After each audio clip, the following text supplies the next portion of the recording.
नमस्कार। मैं हिमलता तिवारी पूर्व माध्यमिक विद्यालय गौरा से। मैं गौरा में एक सहायक अध्यापिका के पद पर कार्यरत हूँ। आज हिंदी विषय में मैं अपराजिता नामक पाठ का सारांश आप सबके समक्ष प्रस्तुत करूँगी। अपराजिता कौरप्पन शिवानी जी द्वारा रचित है, जो कि बहुत ही विख्यात लेखिका हैं।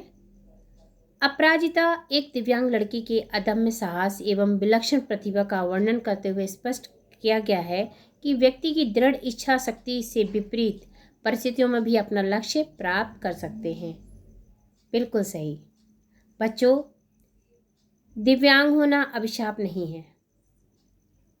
कभी भी हमें किसी दिव्यांग का मजाक नहीं उड़ाना चाहिए।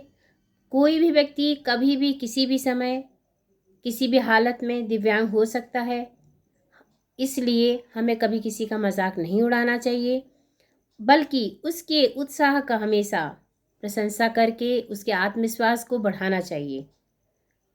अरुणिमा सिन्हा, जो दिव्यांग होते भी उन्होंने पर्वतारोहण किया, तो यह हमारे लिए एक ज्वलंत उदाहरण है आज की डेट में।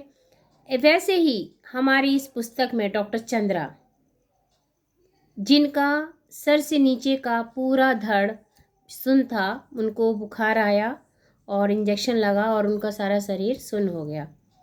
सब ने कहा इनका कुछ नहीं हो सकता है और फालतू में पैसा वेस्ट करना होगा अगर इनका इलाज करा गया, लेकिन उनकी माँ ने हार नहीं मानी और अपनी बेटी को खूब पढ़ाया और उनकी बेटी माइक्रोबायोलॉजी में डॉक्टरेट की उपाधि प्राप्त करने वाली दिव्यांगों में प्रथम महिला हैं। ये हमारे लिए गौरव की बात है, क्योंकि दिव्यांग होकर उन्होंने, और ख़ासकर जब वो पूरा शरीर उनका सुन्न था, कुछ कर नहीं सकती थी, तब उनकी माँ ने उनके लिए कार से ड्राइव करके ले जाना, चला करके, और उनकी पढ़ाई की पूरी व्यवस्था करना बहुत बड़ी बात है। उनकी व्हील चेयर को लेके पूरी कक्षा में घुमाना, इस कक्षा से उस कक्षा में, तो उन्होंने बहुत बड़ा एक तपस्या की, बहुत बड़ी। और ऐसी तपस्या हर माँ को करनी चाहिए। अगर ऐसी समस्या आ जाती है तो कि इससे बच्चे का जीवन तो संवर जाएगा कम से कम। वो दिव्यांगता उनके लिए अभिशाप नहीं बनेगी, वरदान बनकर साबित होगी अगर सबके पास ऐसी माँ हो। बिल्कुल सही।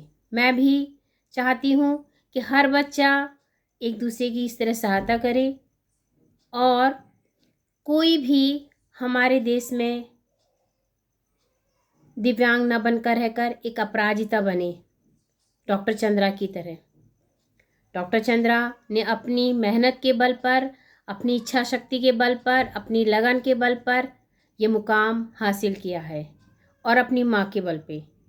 तो हम ऐसी गौरवान्वित हैं, ऐसी महिला को तहे दिल से नमन करते हैं और सबके लिए ये उदाहरण है कि कोई भी आज के समय में दिव्यांग है यदि, तो उसकी दिव्यांगता को हम दिव्यांग ना मान करके उसके अंदर की जो प्रतिभा छिपी है उसको हमें निखारें। हम अध्यापकों का भी ये कर्तव्य बनता है कि अगर कोई हमारे समक्ष इस तरह का दिव्यांग व्यक्ति है तो हम उसकी जो खास योग्यता है उसको निखारें और उसको आगे बढ़ाएं, उसका उत्साह बढ़ाएं, जिससे वो हर कार्य अच्छे से कर सके जो कर सकता है।